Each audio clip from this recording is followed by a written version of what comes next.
Good afternoon प्यारे साथियों, मैं आपका अपना डॉक्टर जाकिर हुसैन। प्यारे साथियों, अभी यूनिवर्सिटीज़ के सेमेस्टर एग्ज़ाम्स की शुरुआत हो चुकी है। स्टूडेंट्स के साथ पेरेंट्स भी इस बड़े टास्क में शामिल होंगे, आई होप।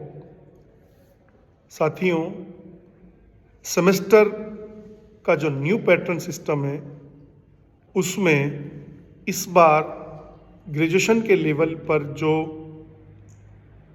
क्वेश्चंस होंगे वो 3 टाइप के आने की संभावना है। उनमें लगभग 50 क्वेश्चंस मल्टीपल चॉइस वाले ऑब्जेक्टिव टाइप्स के होंगे, 3 ऐसे टाइप के लॉन्ग क्वेश्चंस होंगे और उसी कोर सब्जेक्ट में लगभग 6 क्वेश्चंस शॉर्ट टाइप के होंगे। यानी साथियों, एक ही सब्जेक्ट में तीनों पैटर्न के क्वेश्चंस स्टूडेंट से पूछने की संभावना है। तो हमें इसी रणनीति के तहत अपने एग्ज़ाम की तैयारी करनी है। चूँकि एक बहुत मुश्किल और बहुत सावधानी वाला फेज ये पेरेंट्स के साथ स्टूडेंट के लिए होता है, हमें इन दिनों में ख़ास तौर से अपनी हेल्थ का ध्यान रखना है, अपने लाइफ शेड्यूल का ध्यान रखना चाहिए, प्रॉपर हमारी नींद होनी चाहिए, रेस्ट होना चाहिए। उसी में हमें एग्ज़ाम की बेस्ट प्रिपरेशन भी करनी है। हमारा खान पान बहुत, जिसको हम बोलते हैं पौष्टिकता, उसमें होनी चाहिए, सुपाच्य होना चाहिए। मेडिटेशन अगर पॉसिबल है तो वॉक के साथ, और वॉक में भी ब्रिस्क वॉक और मेडिटेशन का कॉम्बिनेशन हो तो और बेहतर है। उसमें साथियों, सोशल मीडिया से बेशक दूरी होनी चाहिए इस फेज में,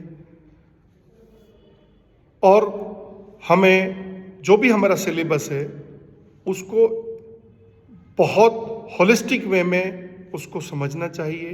पिछले क्वेश्चंस की को ध्यान में रखकर आंसर राइटिंग प्रैक्टिस भी हमारी होनी चाहिए।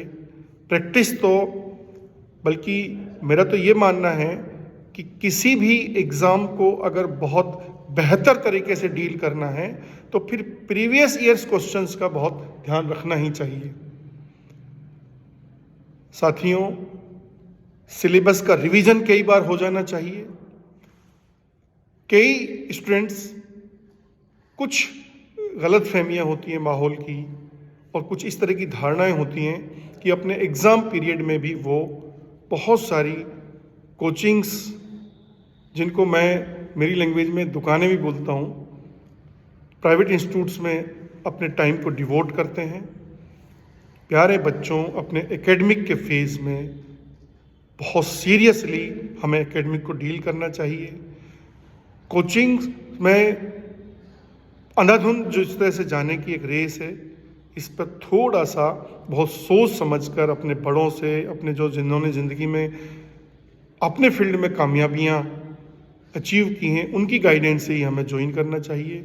और एग्ज़ाम पीरियड में तो बेशक आप सिर्फ अपने एकेडमिक पर ध्यान रखें, क्योंकि आप जितना बेहतर अपने एकेडमिक्स को बनाएंगे, आपका कॉन्फिडेंस उससे बढ़ेगा। आपको आपकी ज़िंदगी के जो बड़े विजन्स हैं वो आपके बहुत करीब लगेंगे, फील होंगे।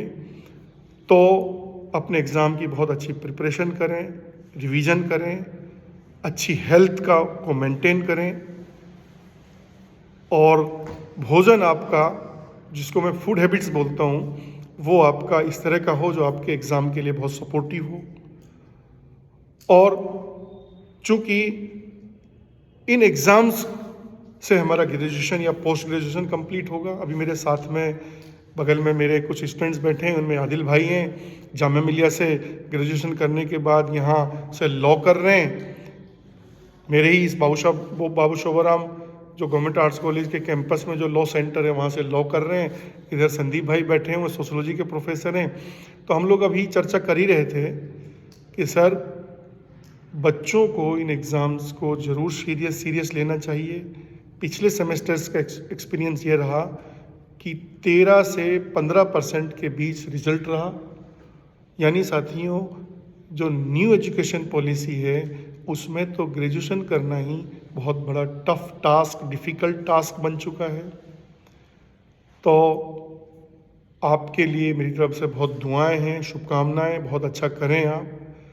फिर भी अगर आपको कुछ चैलेंजिंग लगे, कुछ अनकम्फर्ट सा लगे, तो आपकी जो शिक्षण संस्थाएं हैं, आपकी जो यूनिवर्सिटीज़ हैं, आपके जो कॉलेजेज हैं, उनमें जो मेंटर्स, टीचर्स हैं, उनके साथ आप जुड़े रहें, उनसे गाइडेंस लें, उनसे संपर्क में रहें और अपने से रिलेटेड जो सामग्री है पढ़ने की, उसको फुल्ली कलेक्ट रखें।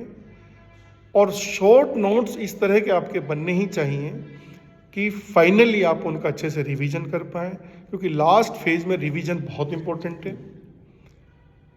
और बल्कि मेरा आपको आगे के लिए भी ये सुझाव है कि आप डिफरेंट सोर्स मटेरियल से अपने क्वेश्चंस की प्रिपेयरिंग करें और फिर इस तरह से यूनिक सा आपके हाथों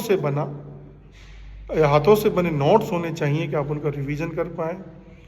साथियों, रिवीजन बहुत इम्पोर्टेंट है, हैंड राइटिंग प्रैक्टिस बहुत इम्पोर्टेंट है।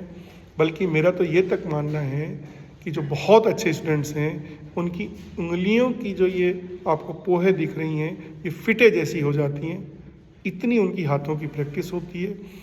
यानी कुर्बानियाँ बहुत ज़रूरी हैं अच्छी कामयाबियों के लिए, तो आपकी कुर्बानियों का फेज़ भी है ये। Thank you so much. तो आप अपने एग्ज़ाम की अच्छे से प्रिपरेशन करें, कॉन्फिडेंट रहें। और पेरेंट्स से फिर मेरा आग्रह है कि आप अपने इन प्यारे नौनिहालों के अच्छे मुस्तकबिल के लिए जितनी गाइडेंस हो उससे भी ज़्यादा देने की कोशिश करें। Thank you so much.